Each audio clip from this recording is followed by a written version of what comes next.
This course has mostly independent clips.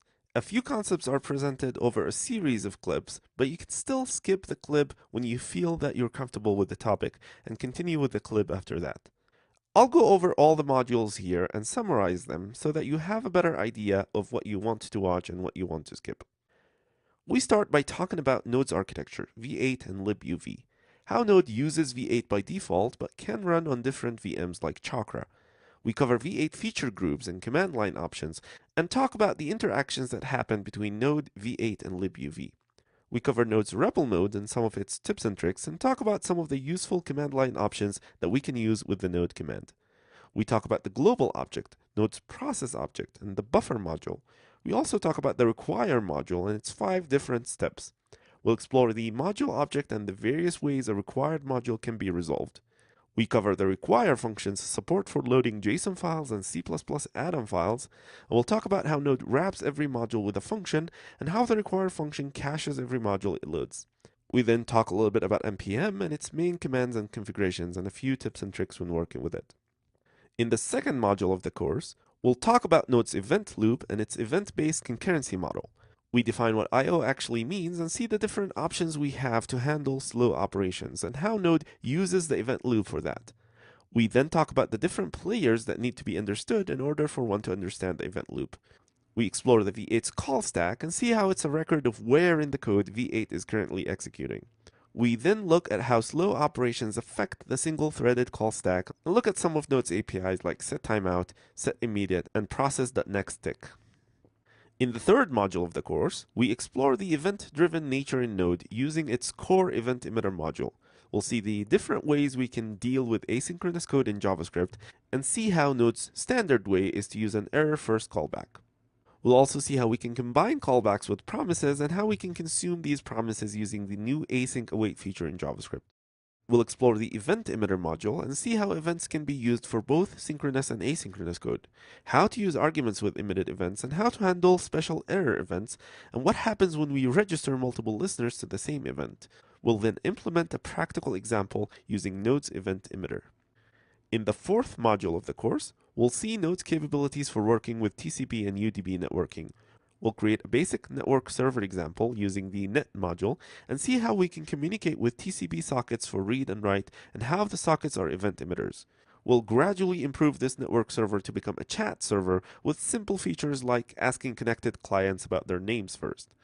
We'll then explore the DNS module and its various methods and how to use it to translate network names into addresses. And then we'll see an example for working with UDP sockets in Node using the dgram module. In the fifth module of the course, we'll explore Node's HTTP and HTTPS support. We'll see how to create a simple HTTP server that's non-blocking and streaming ready out of the box. We'll see how to create an HTTPS server with a test self-signed certificate that we'll create using the OpenSSL kit. We'll then review the 5 major HTTP module classes and identify them in the examples we use. We'll see how to use Node for requesting HTTP and HTTPS data from the web. We'll also talk about how to support basic web routing using Node's HTTP module and support responding with HTML files, JSON data, and to handle redirects and not found URLs. We'll then explore how to parse and format URLs and query strings using the native modules Node provides for them. In the sixth module of the course, we'll explore a few of the popular built-in modules in Node, starting with the OS module that can be used for accessing information directly from the operating system. Then we'll explore the various synchronous and asynchronous capabilities of the FS module by implementing 3 practical tasks. We'll then explore the methods on the console object and see how we can create a custom console object, and how the console object uses the util module internally, and how we can use the util module directly if we need to. We'll then debug a problem in a script using the built-in debugger client and see how we can set breakpoints, define watchers, and inspect any point in the code using a built-in REPL. We'll also see how we can use Chrome DevTools to debug our Node scripts, which gives us a much better graphical client to debug our code. In the 7th module of the course, we'll explore Node's stream. We'll look into how they're comparable to the Unix philosophy of doing single tasks and then composing bigger tasks from smaller ones by chaining them together. We'll cover all 4 different types of streams with examples: readable, writable, duplex, and transform streams. We'll see how all streams are event emitters and how we can consume them with either events or by using the pipe function, which can also be used to chain stream pipes. We'll talk about how there are 2 different tasks about working with streams in Node: the implementation and the consuming parts, which are different.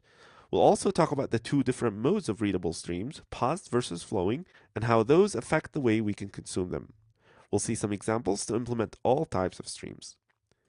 In the 8th module of the course, we'll talk about how scalability in Node is something that we start thinking about early on in the process, and talk about the reasons to scale an application and the 3 different strategies that can be used to scale an application. We'll then look at the different ways we can use to create child processes using the child process module, starting with the spawn method.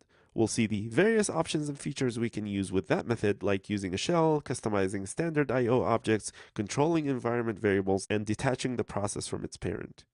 We'll talk about the differences between spawn, exec, and exec file, and see an example of forking a process to do a long blocking computation without blocking the main process. We'll then scale the simple HTTP server example using the cluster module, see an example of how to broadcast a message from the master process to all forked workers, how to restart failed workers automatically, and how to perform 0 downtime restarts as well. And finally, we'll talk about the problem of stateful communication when working with clusters and load balancers and how to work around that. Let's dive right in.